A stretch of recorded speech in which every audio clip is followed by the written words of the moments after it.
వానరులైన అన్నదమ్ములిద్దరూ బుద్ధిగా మసులుకుంటూ వచ్చారు. చేరదీసిన వృక్షరజుని మాట జవదాటలేదెప్పుడు. అన్న వాలి మాట కూడా ఎన్నడూ జవదాటలేదు తను. మాయావి మూలంగానే సమస్య వచ్చింది. పరిష్కరించే తలంపే లేదు. చంపకుండా వదిలిపెట్టాడు వాలి. అదే 10,000 అనుకున్నాడు. ఋష్యమూకం మీద నెట్టుకొస్తూ ఉన్నాడు. ఇప్పుడు ఇలా కూడా బతికే వీలు లేకుండా పోతున్నది.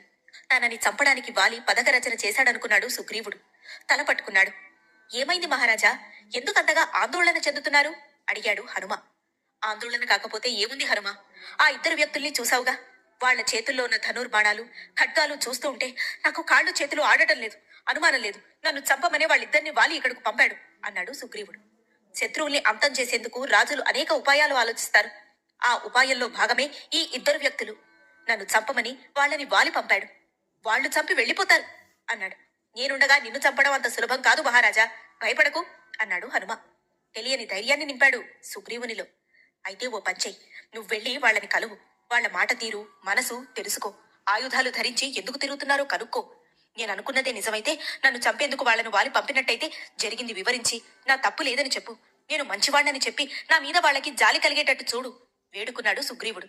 అలాగేనన్నాడు హనుమ. కళ్ళు మూసుకున్నాడు. చేతులు జోడించి దైవాన్ని ప్రార్థించాడు. వానర రూపాన్ని విడిచిపెట్టాడు. నర రూపాన్ని ధరించాడు. బ్రహ్మచారిగా మారాడు. పెద్ద పెద్ద అంగలు వేసుకుని కొండ మీద నుంచి కిందకి దిగాడు. రామలక్ష్మణులను సమీపించాడు. వినయంగా చేతులు కట్టుకున్నాడు. అడిగాడిలా, అయ్యా, మీరిద్దరూ దేవతల్లా ఉన్నారు. రాజర్షులనే అనిపిస్తోంది. ఎక్కడి నుండి బయలుదేరారు? ఈ పంపా తీరానికి ఎందుకొచ్చారు? సమాధానం లేదు.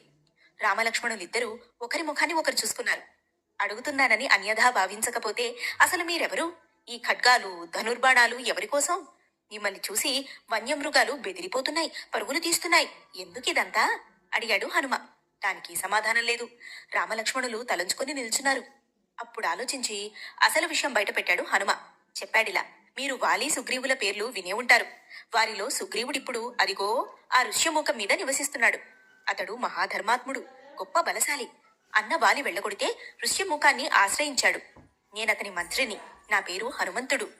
హనుమా అన్నాడు రామ. తలెత్తాడు.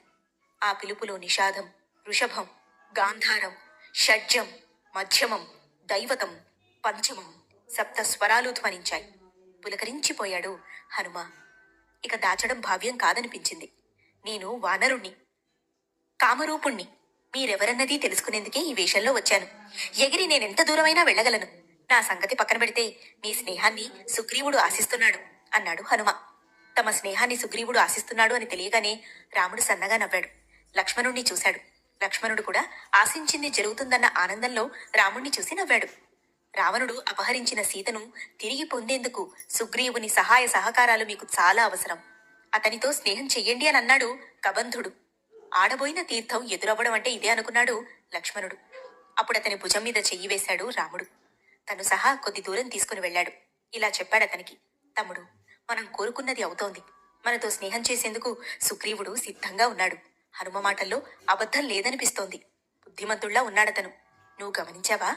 హనుమ మాట్లాడుతూ ఉంటే అతని ముఖం చాలా నిర్మలంగానూ నిష్కపటంగానూ కనిపించింది.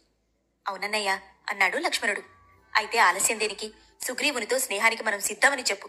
వెళ్ళు అన్నాడు రాముడు. లక్ష్మణుడప్పుడు హనుమను సమీపించాడు. సుగ్రీవుని గురించి మాకంతా తెలుసు. మేమతని స్నేహాన్ని కోరే ఇటుగా వచ్చాం. ఉభయుల అభీష్టం ఒకటే కాబట్టి మనం స్నేహితులం అవుదాం అన్నాడు లక్ష్మణుడు. ఆనందించాడు హనుమ. మహారాజు స్నేహాన్ని ఆశిస్తున్నారంటే వీరికి సుగ్రీవుని అవసరం చాలా ఉంది. మంచిదే. ఈ స్నేహంతో రేపు సుగ్రీవుణ్ణి మళ్లీ కిష్కింధకు పట్టాభిషిక్తుణ్ణి చెయ్యొచ్చనుకున్నాడతను. అప్పుడు అసలు విషయాన్ని ఆరా తీశాడు హనుమ. మనం స్నేహితులమవుదాం. సరేగాని అసలు మీరిద్దరూ ఈ ఘోరారణ్యానికి ఎందుకొచ్చారు? ఎందుకు వచ్చామన్నది హనుమకు వివరించు తమ్ముడు అన్నాడు రాముడు. లక్ష్మణుణ్ణి సమీపించాడు. ఇతడు దశరథ మహారాజు పెద్ద కొడుకు. పేరు రాముడు. రాజు కావాల్సినవాడు. తండ్రి మాటను కాదనగా అరణ్యాల పాలయ్యాడు. నా పేరు లక్ష్మణుడు. ఇతనికి నేను తమ్ముణ్ణి. ఈ అన్న కోసం ప్రాణాలర్పిస్తాను నేను. అన్న అడవుల పాలైతే తమ్ముడిగా నేను ఆ రాజ్యంలో ఉండలేకపోయాను. కూడా వస్తానని అన్నను అనుసరించాను. ఓహో అన్నాడు హనుమ. మాతో పాటు అన్నగారి భార్య సీతాదేవి కూడా అరణ్యానికి వచ్చింది. మమ్మల్ని దూరం చేసి, ఆమెను ఒంటరిని చేసి రాక్షసుడొకడు ఆమెను ఎత్తుకుపోయాడు. వాడెవడన్నది, ఎక్కడ ఉండేది అంతా సుగ్రీవునికి తెలుసునని ఇంతకు ముందే తెలుసుకున్నాం. అందుకే సుగ్రీవుణ్ణి కలిసేందుకే ఇటుగా వచ్చాం. మహామహులకే శరణు ఇయ్యగల ఈ ధనుర్ధారి ఇప్పుడు సుగ్రీవుని శరణు వేడుతున్నాడు. సుగ్రీవుడు కాదనకూడదు. అన్నాడు లక్ష్మణుడు. ఎంత మాత్రమూ కాదనడు. నేను హామీ ఇస్తున్నాను. మీరు ఫలానా అని తెలిస్తే సుగ్రీవుడే కొండ దిగి మీ అండ చేరేవాడు. తెలియక నన్ను పంపాడు అన్నాడు హనుమ. మా రాజు పరిస్థితి ఇంతే. రాజ్యాన్ని, భార్యని కోల్పోయాడు. ఆ రెండిటినీ స్వాధీనం చేసుకుని తమ్ముడు అని చూడకుండా తన్ని తరిమేశాడు వాలి. దిక్కుతోచని స్థితిలో ఉన్నాడు సుగ్రీవుడు చెప్పాడు హనుమ. కష్టాలు ఒకటైనప్పుడు, కన్నీళ్లు ఒకటైనప్పుడు ఒకరికొకరు స్నేహితులవ్వడం, ఒకరికొకరు సాయశక్తులా సహాయపడటం అబ్బురంగా ఉంటుంది. పదండి, సుగ్రీవుణ్ణి కలుసుకుందాం అన్నాడు హనుమ. ఏమంటావ్ అన్నట్టుగా రాముణ్ణి చూశాడు లక్ష్మణుడు. పదా వెళ్దాం అన్నట్టు కనుసైగతో చెప్పాడు రాముడు. గమనించాడది హనుమ. నవ్వుతూ నిజరూపంలో సాక్షాత్కరించాడు. వానరుడయ్యాడు. రండి, నా భుజాల మీద కూర్చోండి అన్నాడు. రామలక్ష్మణులను తన భుజాల మీద కూర్చోబెట్టుకుని రివ్వున గాలిలోకి లేచాడు హనుమ. దృశ్య ముఖానికి చేరుకున్నాడు. రామలక్ష్మణులను కిందకి దించి కేకేసి సుగ్రీవుణ్ణి పిలిచాడు హనుమ. సమాధానం లేదు. అసలు అతనే కనిపించలేదక్కడ. ఏమైపోయాడని చూస్తూ ఉంటే మలయ పర్వతం మీద ఓ బెండ వెనుగ్గా దాక్కుని కనిపించాడు సుగ్రీవుడు. అతన్ని సమీపించాడు హనుమ. చెప్పాడిలా. మహారాజా, నువ్వు భయపడుతున్నట్టుగా వాళ్ళు వాలి మనుషులు కాదు. వారిద్దరూ రామలక్ష్మణులు, దశరథ మహారాజు బిడ్డలు. అవునా? అవును మహారాజా. తండ్రి మాట తలదాల్చి రాముడు అరణ్యవాసానికి వస్తే అతని సహా భార్య సీతాదేవి, తమ్ముడు లక్ష్మణుడు కూడా వచ్చారు. పాపం, సీతాదేవుని రాక్షసుడెవడో ఎత్తుకుపోయాట. నిన్ను సంప్రదిస్తే వాడి ఆచూకీ తెలుస్తుందని నిన్ను శరణు వేడుతూ నీ స్నేహం కోసం వాళ్ళిక్కడికొచ్చారు చెప్పాడు హనుమ. నరులు, దశరథ మహారాజు బిడ్డలు, గొప్పవారు. ప్రమాదం లేదైతే అన్నాడు సుగ్రీవుడు. మానవ రూపం ధరించాడు. హనుమ సహా వచ్చి రామలక్ష్మణులను కలిశాడు. మా మహారాజు సుగ్రీవుడు పరిచయం చేశాడు హనుమ. నమస్కరించారు రామలక్ష్మణులు. మీ గురించి హనుమ నాకంతా చెప్పాడు. మహాయోధులై ఉండి, నరులై ఉండి మీరు ఈ వానరుని స్నేహాన్ని ఆశిస్తున్నారంటే నాకింతకంటే కావాల్సిందే ఉంది. మహదానందంగా ఉంది. ఈ స్నేహం మీకంటే నాకే ఎక్కువ లాభదాయకం అన్నాడు సుగ్రీవుడు. అయితే రామా, ముందుగా నువ్వు నా చేతిలో చెయ్యి వేసి స్నేహధర్మాన్ని పాటిస్తానని ప్రమాణం చెయ్యాలి అన్నాడు సుగ్రీవుడు. చెయ్యి జాచాడు. సుగ్రీవుని చేతిలో చెయ్యి వేశాడు రాముడు. దగ్గరగా తీసుకున్నాడు అతన్ని. అగ్ని సాక్షిగా కూడా ప్రమాణం చేసుకుందాం అన్నాడు సుగ్రీవుడు. నీ ఇష్టమే నా ఇష్టం వదిలిచ్చాడు రాముడు. గబగబా ఎడుపుల్లలేరుకొచ్చాడు హనుమ. అరణిని మధించాడు. అగ్నిని రాజేశాడు. ఆ అగ్నిని తీసుకొచ్చి రామ సుగ్రీవుల మధ్య ఉంచాడు. దాని చుట్టూ ప్రదక్షిణలు చేసి అగ్ని సాక్షిగా చెలిమి చేసుకున్నారు ఇద్దరు. ఈ క్షణం నుంచి నీ దుఃఖం నా దుఃఖం, అలాగే నీ సుఖం నా సుఖం అన్నాడు రాముడు. సుగ్రీవుణ్ణి గట్టిగా కౌగిలించుకున్నాడు. కూర్చునేందుకు రాముడు చూస్తూ ఉంటే అతన్ని వారించాడు సుగ్రీవుడు. వెళ్లి ఓ మధ్య కొమ్మ విరుచుకుని వచ్చాడు. ఆ కొమ్మ మీద కూర్చోబెట్టాడు అతన్ని. అలాగే హనుమ వెళ్లి ఓ మంచి గంధం కొమ్మను తీసుకొస్తే దాని మీద కూర్చున్నాడు లక్ష్మణుడు. తీర్థాన్నిచ్చాడు హనుమ. రామలక్ష్మణుల దాహం తీర్చాడు. అన్నదమ్ములకు విరోధం తగదు. అయినా ఇద్దరూ విరోధించారు. ఎందుకు? ఏమైంది అడిగాడు రాముడు. జరిగిందంతా వివరంగా చెప్పాడు సుగ్రీవుడు. ఇందులో అక్షరం కూడా అబద్ధం లేదు రామా. వాలి భయంతో విలవిల్లాడిపోతున్నాను. నన్ను రక్షించు. అలాగే నా భార్యను నా దగ్గరకు చేర్చు వేడుకున్నాడు సుగ్రీవుడు. నిన్ను రక్షించడం స్నేహధర్మం. తప్పకుండా రక్షిస్తాను. అలాగే నీ భార్యను నీ చెంతకు చేర్చే పూచి నాది అన్నాడు రాముడు. వాలితో యుద్ధం చేసి అతన్ని హతమారుస్తాను, మాటిస్తున్నాను అని అన్నాడు. రాముడి మాటతో 1000 ఏనుగుల బలం వచ్చినట్టయింది సుగ్రీవునికి. కూర్చున్నవాడల్లా లేచి నిల్చున్నాడు. గుండెల నిండా హాయిగా తృప్తిగా ఊపిరి పీల్చుకున్నాడు. రాముణ్ణి దేవుడిలా చూశాడు. నమస్కరించాడతనికి. వాలిని చంపి నా భార్యను నాకందించి కిష్కిందకు నన్ను నువ్వు రాజును చేసిన మరుక్షణం నేను నీ సీతాదేవి కోసం ఇటు పాతాళాన్నే కాదు అటు దేవలోకాన్ని కూడా జల్లెడబట్టి ఆమెను తెచ్చి నీ ముందుంచుతాను. ఇదిగో బాస చేస్తున్నాను అన్నాడు సుగ్రీవుడు. సుగ్రీవుడి మాటలకు భూమి జలధరించింది. చల్లగా గాలి వీచింది. ఆకాశం వర్షించింది.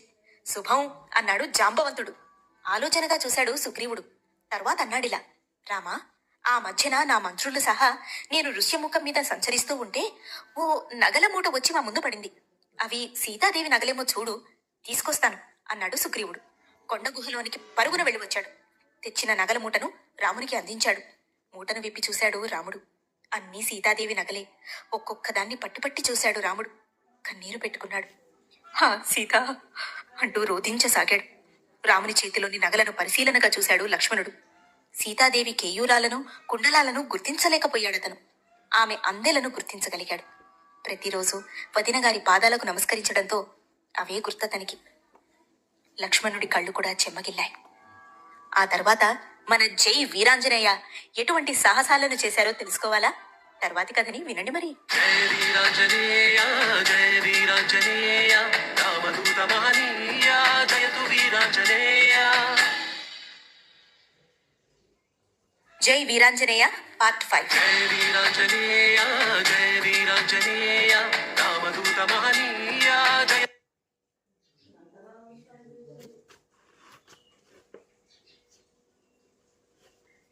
వీరాంజనేయ. నిశ్శబ్దంగా ఉంది అంతా. కాసేపటికి రాముడు తేరుకున్నాడు. నగల మూట వైపు పరిశీలనగా చూశాడు. ఏదో గుర్తించినట్టుగా కళ్ళు పెద్దవి చేశాడు. నగలను కట్టిన గుడ్డను, దాని అంచును గమనించి లక్ష్మణుడితో చెప్పాడిలా, ఈ బయట చెంగు మీ వదినదే. సుగ్రీవుణ్ణి చూశాడు రాముడు. అడిగాడిలా, ఆ రాక్షసుణ్ణి నువ్వు చూశావా? గుర్తుపట్టావా? సీతను ఎటు తీసుకెళ్ళింది గమనించావా? ఆ రాక్షసుడి పేరు రావణాసురుడు. వాణ్ణి గుర్తుపట్టాను. అయితే సీతమ్మను వాడు ఎటు తీసుకుని వెళ్ళింది నేను చూడలేదు. దానికి కారణం నన్ను చంపడానికి వాలి పంపిన వానరులు వచ్చారప్పుడు. వారితో యుద్ధం చేయడంలో రావణాసురుడిని పట్టించుకోలేదు చెప్పాడు సుగ్రీవుడు. తప్పు చేశానన్నట్టుగా తలవంచుకున్నాడు. కుమిలిపోయాడు రాముడు.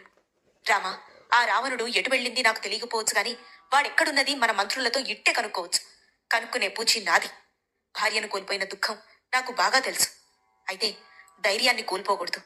నేను నీకు చెప్పేటంతటి వాణ్ణి కాదు గాని ఆ మాట మాత్రం నిజం అన్నాడు సుగ్రీవుడు. ఓదార్పుగా రాముడి భుజం మీద చెయ్యి వేశాడు. ఆ చేతిని అందుకుని గుండెల మీదకి పెట్టుకున్నాడు రాముడు. మిత్రుడంటే నీలా ఉండాలి. ఇప్పుడు నేనున్న పరిస్థితిలో నీలాంటి వాడు నాకు మిత్రుడిగా దొరకడం నా అదృష్టం అన్నాడు రాముడు. సుగ్రీవుని చేతిని ముద్దు పెట్టుకున్నాడు. ఉద్రిక్తత సడలడంతో ఊపిరి పీల్చుకున్నారు అంతా. పలహారం స్వీకరించారు. ఒకరిని గురించి ఒకరు తెలుసుకునే ప్రయత్నాల్లో సుగ్రీవుడు రాముడు మాటల్లో పడ్డారు. ఒక తండ్రి బిడ్డలై ఉండి నువ్వు వాలి విరోధించడం సబబుగా లేదు అన్నాడు రాముడు.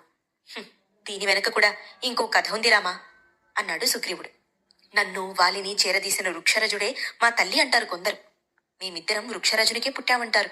ఆ అదెలా అడిగాడు రాముడు. అడవికి వేటకు వెళ్లిన వృక్షరజుడు వేటాడి వేటాడి బాగా అలసిపోయాట.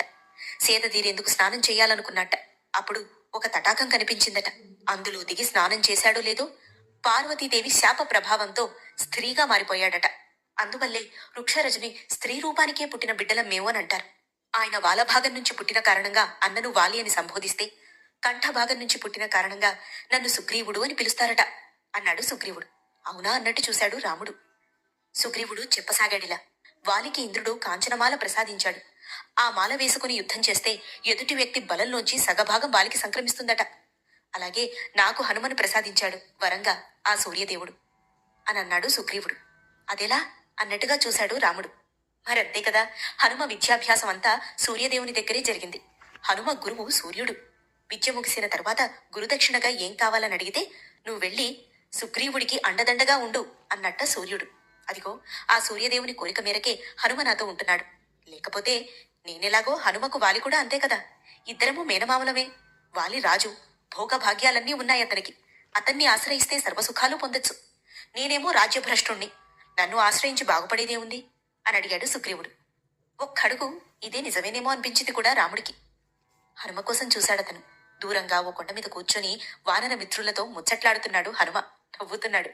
రామా, ఇంద్రుని కాంచనమాల కన్నా హనుమ 1000 రేట్లు ఎక్కువ. ఎలా అంటావేమో.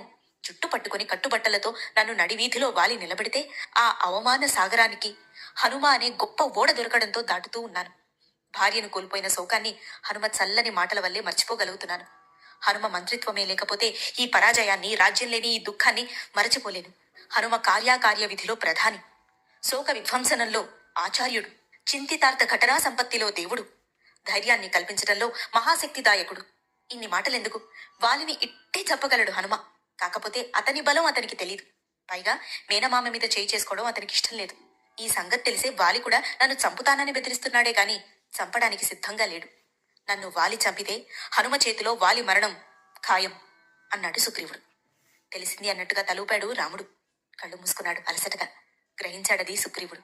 మిత్రమా, కాసేపు విశ్రాంతి తీసుకో, మళ్ళీ మాట్లాడుకుందాం అన్నాడు సుగ్రీవుడు. అక్కడి నుంచి నిష్క్రమించాడు. కళ్ళు మూసుకుని ధ్యానంలో ఉన్న రాముని వెనుకగా లక్ష్మణుడు ధనుర్ధరుడై నుంచున్నాడు. అప్రయత్నంగా చూశాడటు హనుమ. మిత్రులతో ముచ్చట్లు కట్టిపెట్టాడు. ఎవరో తోసినట్టుగా కొండ మీద నుంచి కిందకి దుక్కాడు. రాముణ్ణి సమీపించాడు. ఇదే సరైన సమయం, ఒకరినొకరు తెలుసుకోవాల్సింది ఇప్పుడే అని అనుకున్నాడు బ్రహ్మ. హనుమకు దివ్య దృష్టి ప్రసాదించాడు. ఆ దృష్టితో రాముడిలో చతుర్దశ భువనాలు, కుల పర్వతాలు, సప్తసాగరాలు, నక్షత్రాలు, సూర్యచంద్రులు, భూమి, ఆకాశం, నదీ నదనాలు, గ్రామాలు, నగరాలు, రాక్షసులు, వానరులు అందర్నీ చూశాడు హనుమ. ఇది మాయా, భ్రమ అన్నది తెలుసుకోలేకపోయాడు. కళ్ళు నులుముకున్నాడు.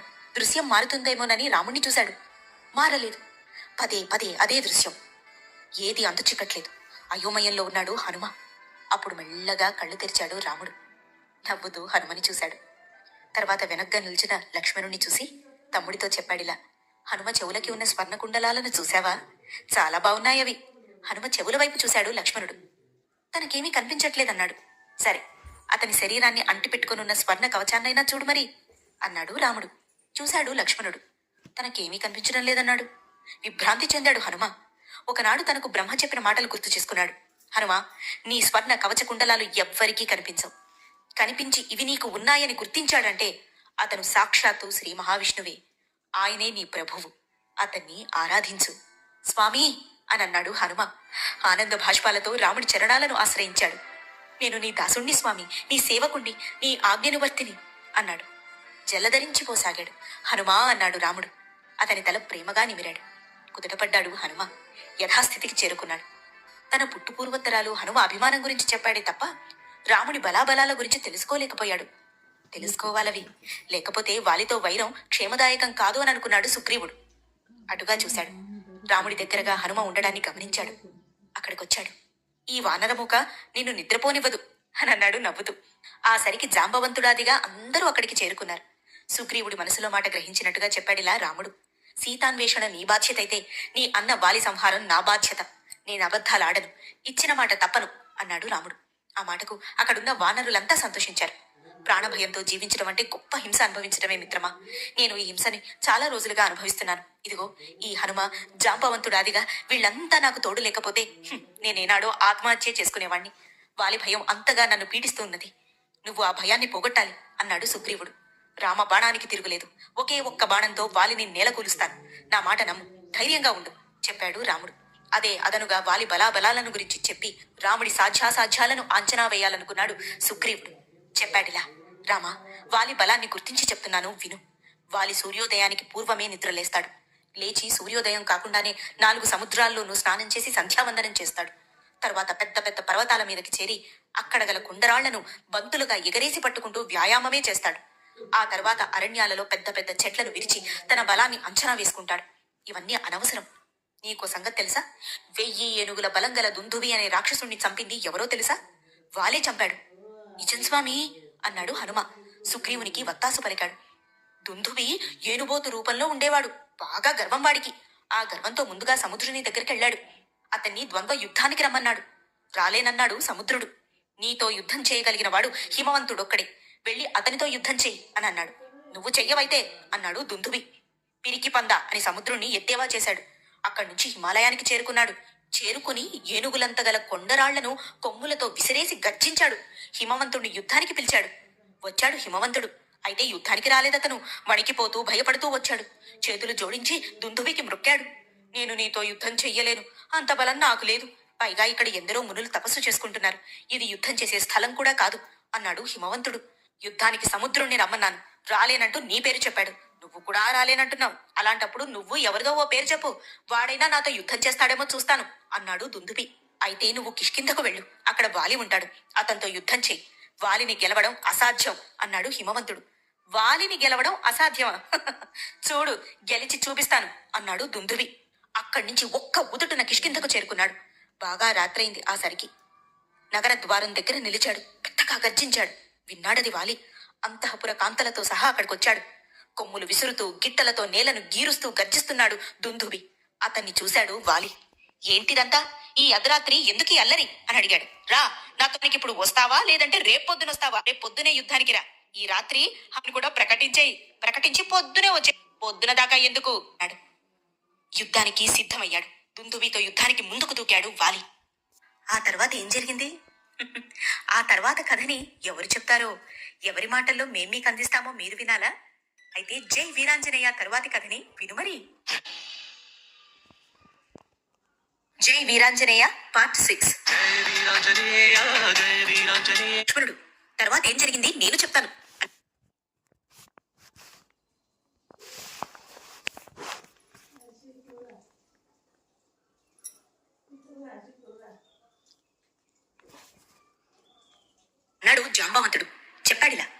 కాల్చిన దుందుబిని 2 చేతులా పైకెత్తాడు వాలి.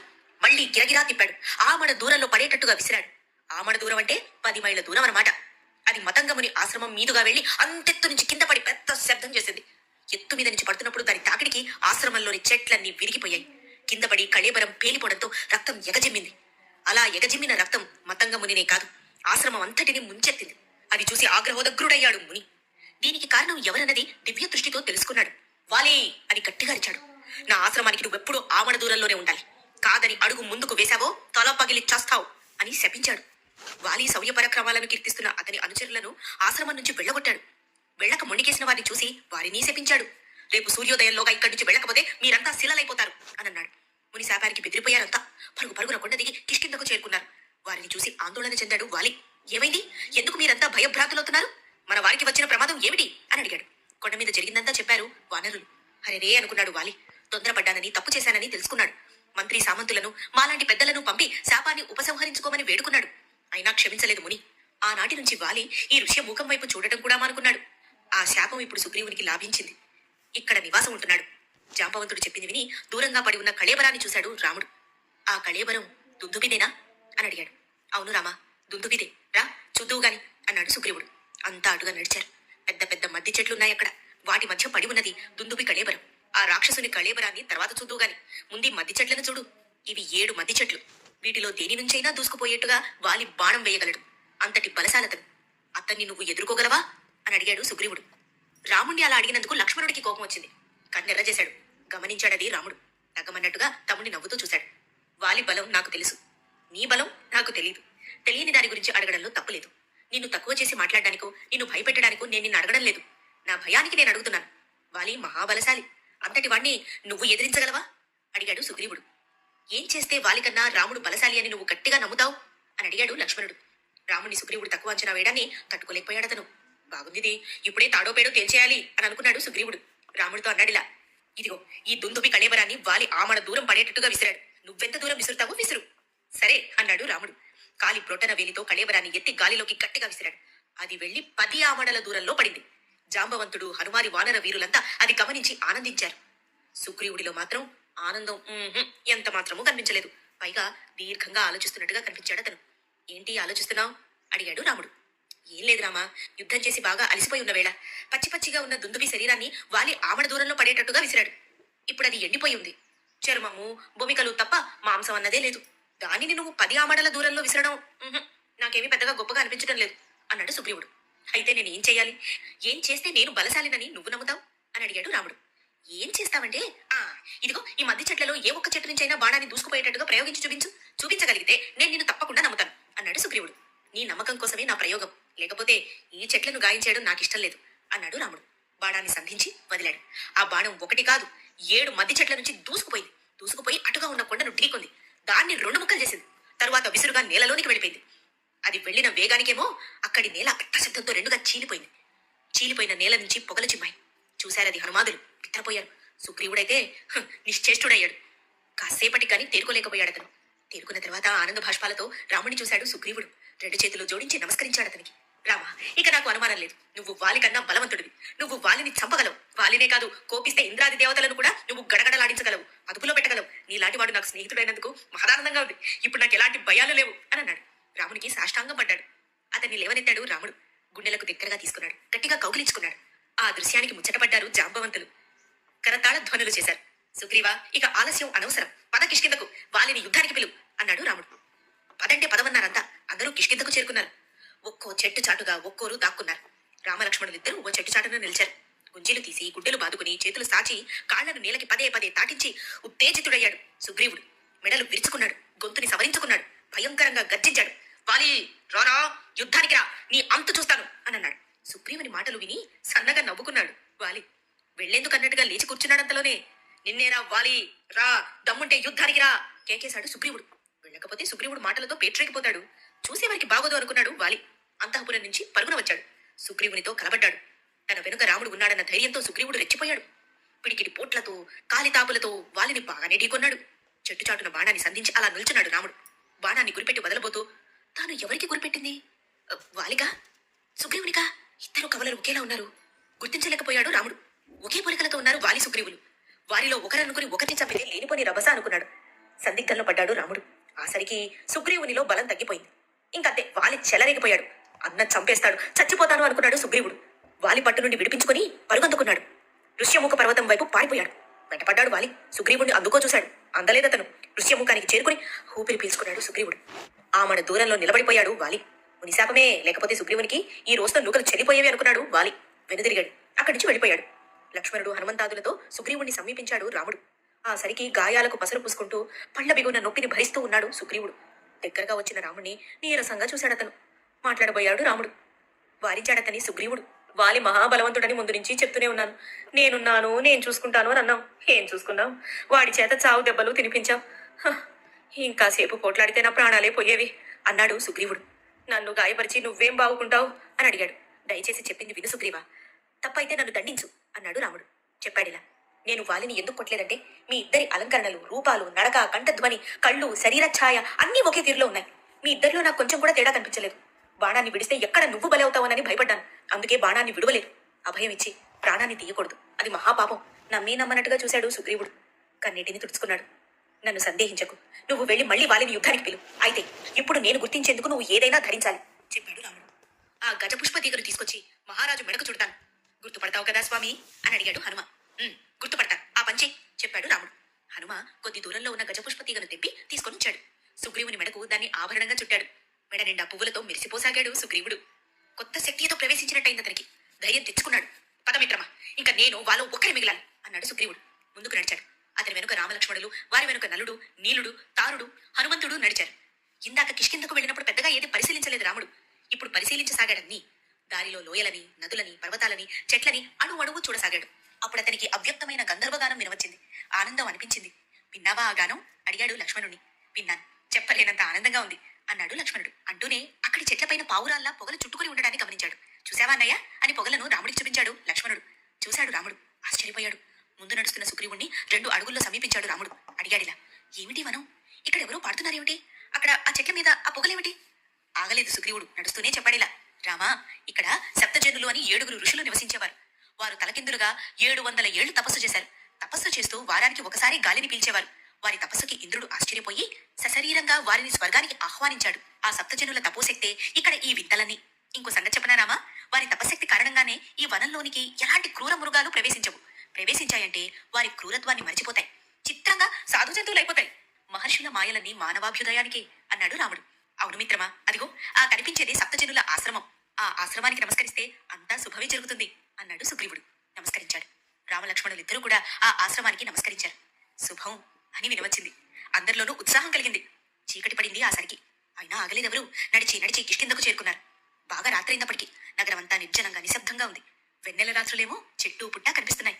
వెళ్ళు, వాలిని యుద్ధానికి పిలువు సుగ్రీవుడికి చెప్పాడు రాముడు. హనుమదాదులతో సహా చెట్ల వెనుక దాక్కున్నాడు.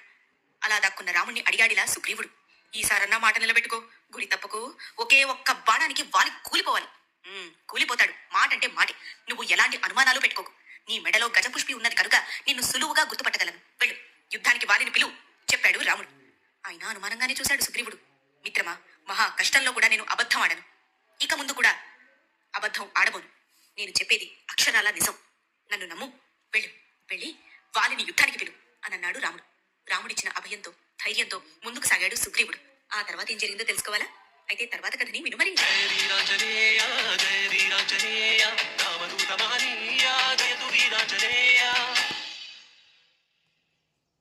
జై వీరాంజనేయ పార్ట్ 7.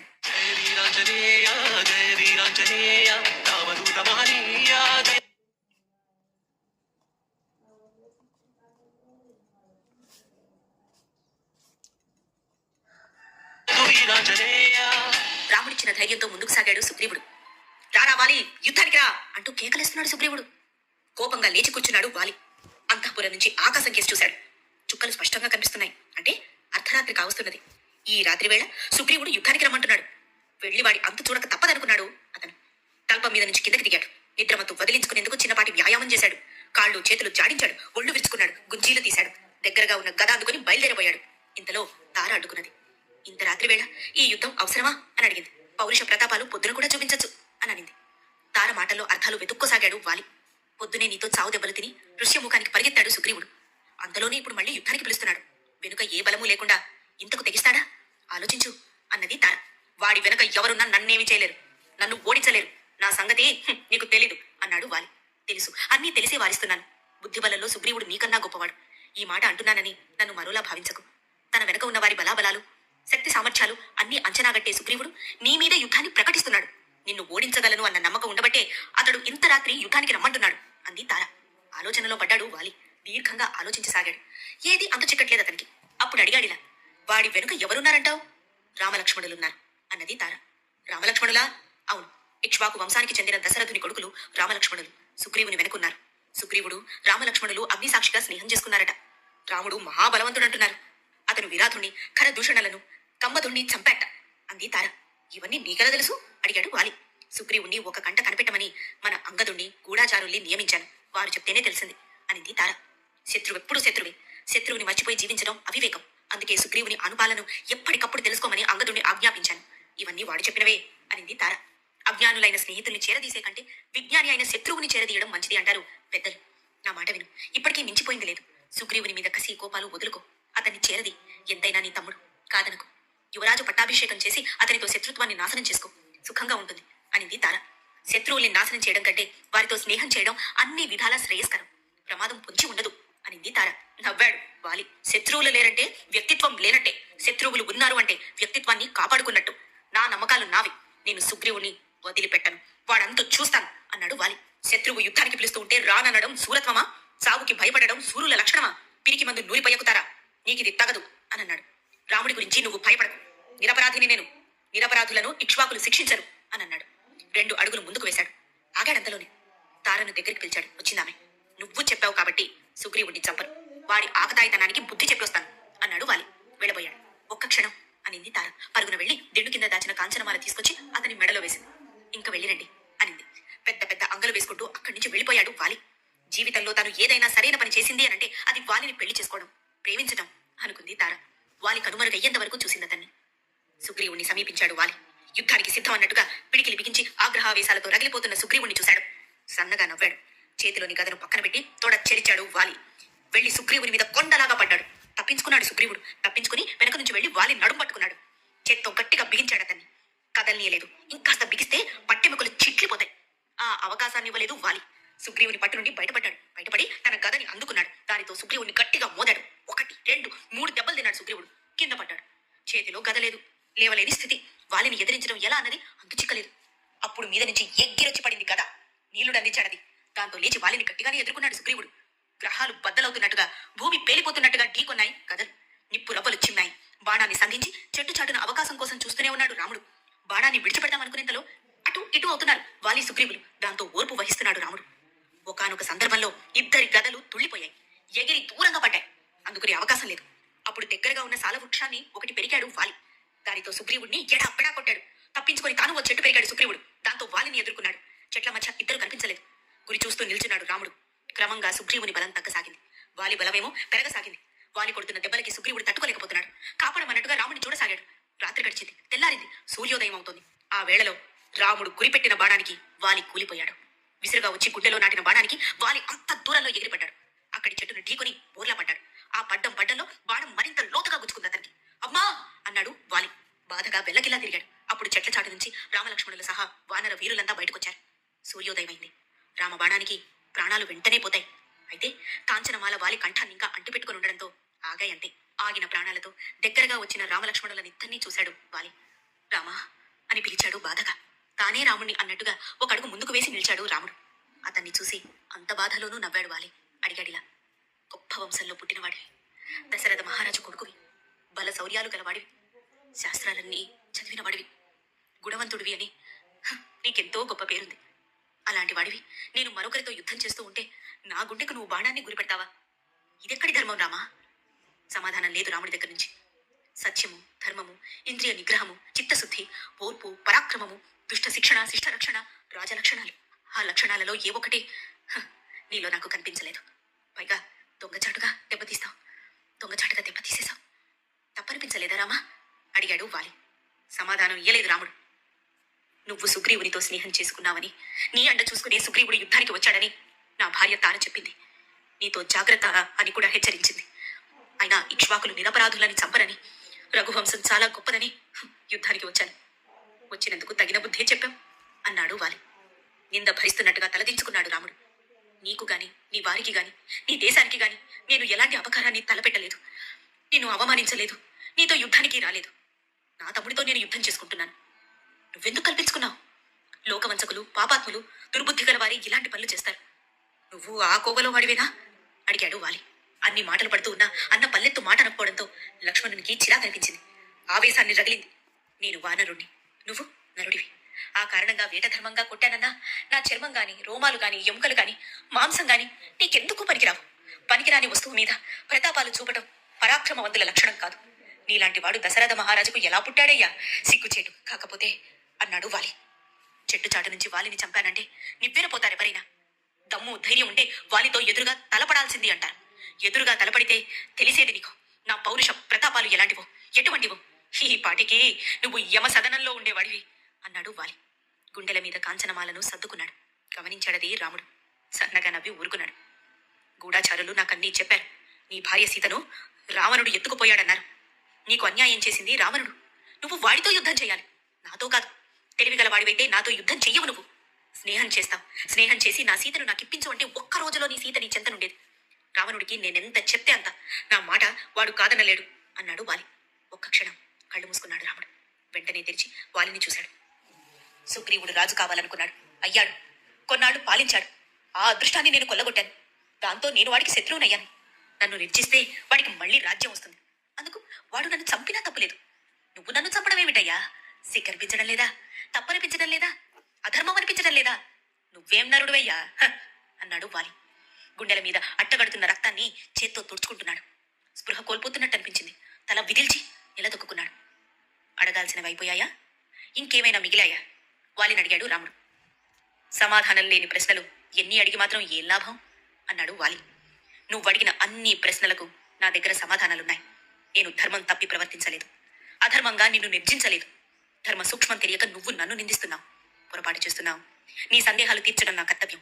నేను చెప్పిన సమాధానాలతో నీ అంత్యకాలం ప్రశాంతంగా ముగుస్తుందని నేను భావిస్తున్నాను. ఈ భూప్రపంచమంతా ఇక్ష్వాకులదే. ఈ రాజ్యం మాది. మా రాజు భరతుడు. అతని ఆనతి మేరకే మేము ధర్మాన్ని కాపాడుతూ వస్తున్నాం. నువ్వు ధర్మం తప్పావు.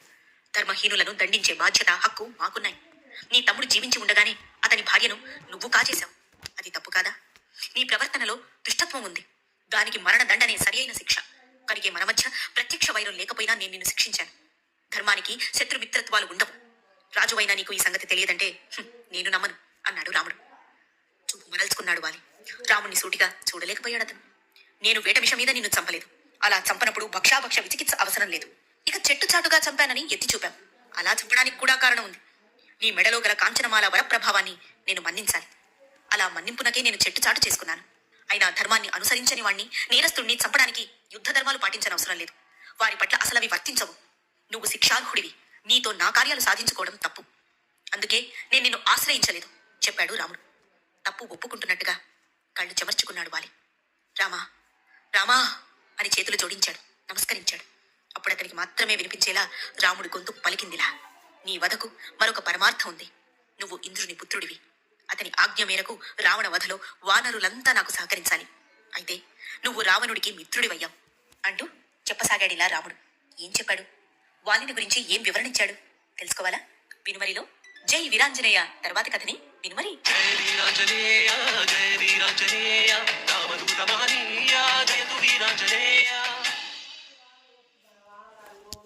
జై వీరాంజనేయ పార్ట్ ఏ.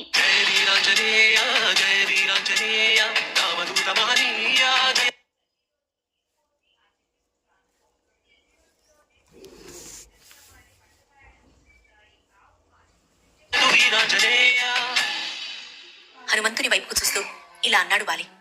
అమ్మ పంపితే చాలా చిన్నప్పుడే కిష్కిందకొచ్చావు. ఇక్కడే పెరిగి పెద్దవాడివయ్యావు, మంత్రివయ్యావు. అయినా నేను నిన్ను పెద్దగా పట్టించుకోలేదు. అభిమాన ఆత్మీయతలకు రాజకార్యాలు అడ్డు తగిలాయేమో తెలీదు. చిన్నమావయ్యతోనే తిరుగుతూ వచ్చావు. ఆఖరికి చిన్నమావయ్యనే బలపరిచి నన్ను, నా రాజ్యాన్ని కాదనుకుని వెళ్ళిపోయావు. నువ్వు నన్ను కాదనుకున్నా నేనెప్పుడు నిన్ను కాదనుకోలేదు. ఉన్నావా తిన్నావా అని అడగనంత మాత్రాన నేను నీకు పరాయిని కాను అన్నాడు వాలి.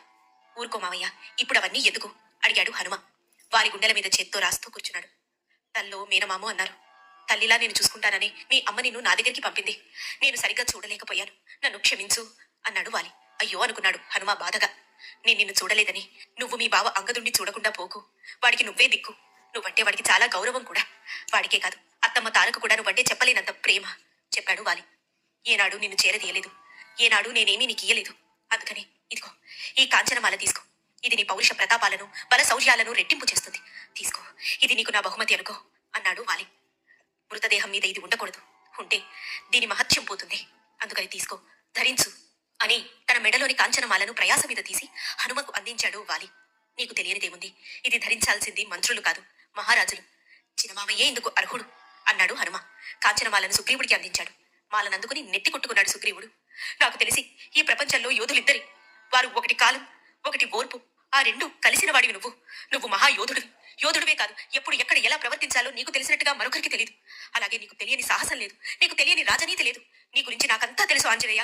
అందుకే ఈ ఆఖరి క్షణాల్లో నిన్ను కళ్ళ నిండుగా చూసుకుంటున్నాను అన్నాడు ఆవేదనతో వాలి. హనుమ ముఖాన్ని చేతిలోకి తీసుకున్నాడు. ముద్దు పెట్టుకున్నాడు. శత్రువు నశించాడంటే ఆగ్రహావేశాలు, ఈర్ష్యాసూయాలు, ద్వేషాలు అంతరించిపోయినట్టే. అప్పుడు విజయాన్ని మించిన బాధ ఒకటి అంతటా ఆవరించి ఉంటుంది.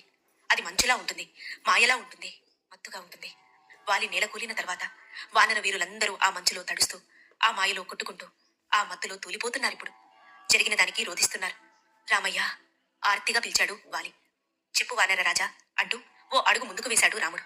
నేను చనిపోతున్నందుకు నాకు బాధ లేదు రామయ్య. నా భార్య తారను గురించి, మిగిలిన బంధువుల గురించి కూడా బాధ లేదు. నా బాధల్లా నా కుమారుడు అంగదుడి గురించి. తండ్రి లేడంటే వాడు తట్టుకోలేడు, భయపడతాడు. వాడిని నువ్వే కాపాడాలి. సుగ్రీవుణ్ణి నువ్వు ఇప్పుడు ఎలా చూసుకున్నావో రేపటి నుంచి అంగదుణ్ణి నువ్వు అలా చూడాలి. చూస్తానని నాకు మాటివ్వు అడిగాడు వాలి. మాటిస్తున్నాను. అంగదునికి అండదండగా నేనుంటాను అన్నాడు రాముడు. చాలు రామయ్య, చాలు అన్నాడు వాలి. స్పృహ కోల్పోయాడు. కొండల చాటు నుంచి అది గమనించారు వాలి గూఢచారులు. అక్కడి నుంచి పరుగందుకున్నారు. కిష్కింద వైపుగా దూసుకుపోయారు. అప్పటికే రామబాణానికి వాలి ఒరిగిపోయినట్టుగా తారకు తెలిసిపోయింది. గొల్లు మరిందామె. కొడుకు అంగదుణ్ణి తీసుకుని ఏడుస్తూ అంతాపురం నుంచి బయలుదేరింది. ఒకనొక మలుపు దగ్గర తారను కలిశారు గూఢచారులు.